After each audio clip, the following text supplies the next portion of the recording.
Where's the evidence?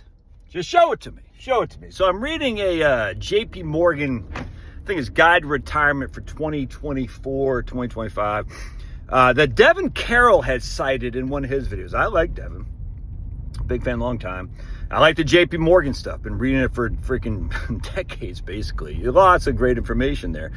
But the issue that I had an issue with this one aspect was the replacement ratios for retirees going up the income ladder. All right, so if you made $100,000 in your labor, JP Morgan said you need a replacement ratio of 82%, whatever. If you made $30,000, JP Morgan said you need a replacement ratio of 104%. If you made $300,000, JP Morgan says you need a replacement ratio of 55%. Something like that.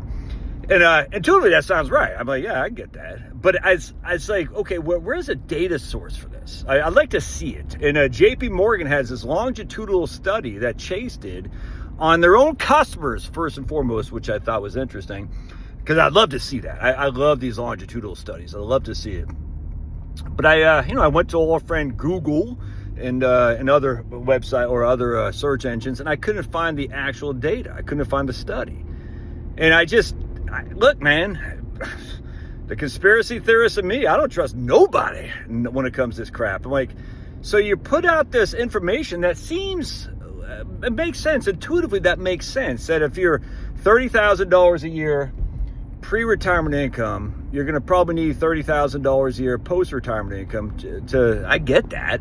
But where's the evidence for it? I want to read it. I don't see the evidence for it. And again, I didn't go crazy. I did more than a cursory search, but I'm not going to go crazy trying to find it. But there's a Chase longitudinal study from 2000, I think it was 2014 to 2020, 22 or something like that.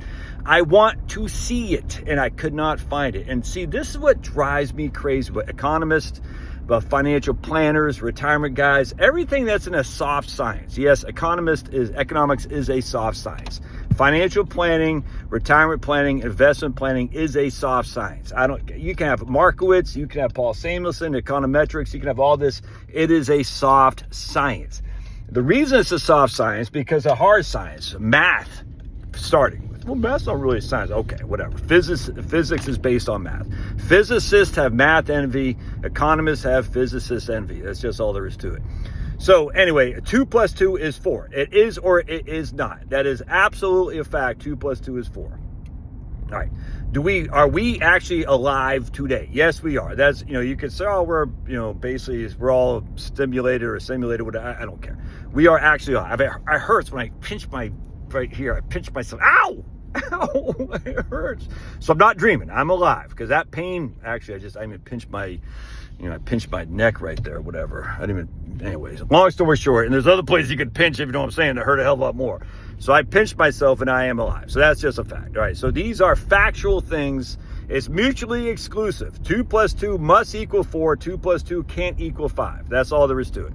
I am alive. I cannot be dead. That's mutually exclusive. One thing exists at the expense of the other. These are not debatable. Economists, financial planners, the evidence-based financial planning. Okay, and they're not saying it's a hard science, but they're kind of implying because they got these mobile Nobel Prize when it's just the whole thing's so stupid. Markowitz, all this stuff is just like, ugh. Anyway, these are not hard sciences. All right, tariffs, perfect example. Tariffs always and everywhere lead to inflation. Inflation is always and everywhere a monetary phenomenon. It's just, these aren't, it could be, but these aren't hard sciences. Anyway, the point being is I hear a lot of people with, PhDs and all the CFAs and CFPs and MBAs, like CFP ain't all that in a bag of chips, man. I'm just telling you right now. CFA is more academically minded, mathematic-wise. Look, having a CFP is fine, that's weird. That lady has some crazy hair back there. Anyway, the point being is just because you have credentials behind your name doesn't mean that you're a hard science. It doesn't mean you have some kind of skill set that a guy without the credentials can't figure out. And just let me give you an example. 1,000 times a Sunday again, tariffs. All right, show me the evidence that tariffs lead to inflation. I'd love to see it. Show me the evidence that retirees spend more money as they age on a relatively basis. I'd love to see it.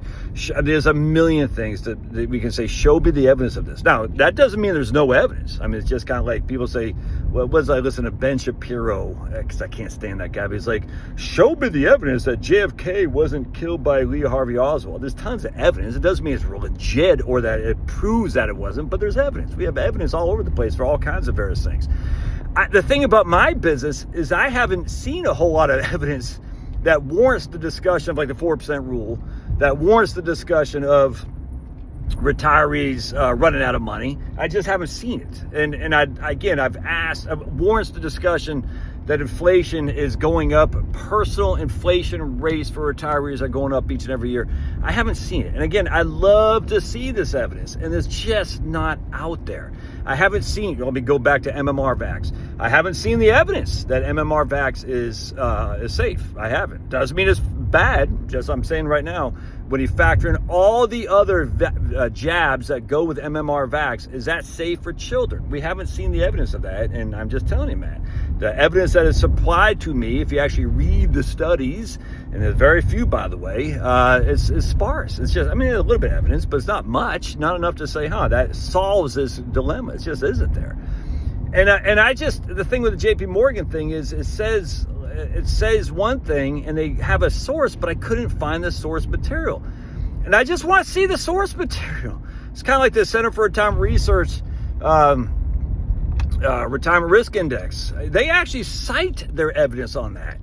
And if you actually read the evidence, like, this is what you're using to essentially scare people that are going to run out of money. It's like, it's weak. I mean, I guess you could make a conclusion that you're right, but I mean, it's like the level of headlines that these scare things get relative to the evidence that they provide is mind-boggling through the roof. It's kind of like this freaking stupid thing with Pete Hegseth, the signal thing. The whole thing's so dumb. It's like the level of commentary, that goes into some stupid thing. It's just like, it's stupid, and just pay no mind to it. But at least the Center for Retirement Research actually provides their sources that you can actually look up and see, and that way you can analyze it. And the thing with JP Morgan is I just want to see it. I want to see the evidence. I want to see the evidence that tariffs are inflationary. I want to see it. I want to see the evidence that people spend more money as they retire, as they go into retirement. I want to see you need an income replacement rate of XYZ. I want to see the evidence behind this. I want to see the evidence that there's all these jabs that children get are not causing, are proven to be safe. I just want to see that, because MMR jab, GPT jab, but COVID jab, all this, is there any study at all that shows these things in conjunction are safe for infants? I mean, I'd love to see it. I'd love to see a random control trial, an RCT. We take a test group of non-vax kids. We take a test group of vax kids, and we can look at the two and see if it's safe. And the reason we don't see it is because, we can't do that because the non-vax kids would be putting them at risk. It's like, well, how convenient not to provide any samples on a trial size, or not trial, a test group. Anyway, come on, man. Just, if you're going to make a claim, show me. I just want to see the evidence. All right, God bless. I'm hitting the gym right now. Oh, boy. Today's my fast day. So I'm not fasting the whole day on Wednesday anymore. I'm going to eat dinner, but because I just when I fasted for the whole day without eating, man alive, dude, I was I was not feeling good the next day. I felt hungover. So I am going to eat a meal today, even though it's my fast day. And I am losing some weight. Your old buddy Josh, looking trim and fit. Look at that, lady. Hi, ladies. Look at my pearly yellows. All right, God bless. We'll see you.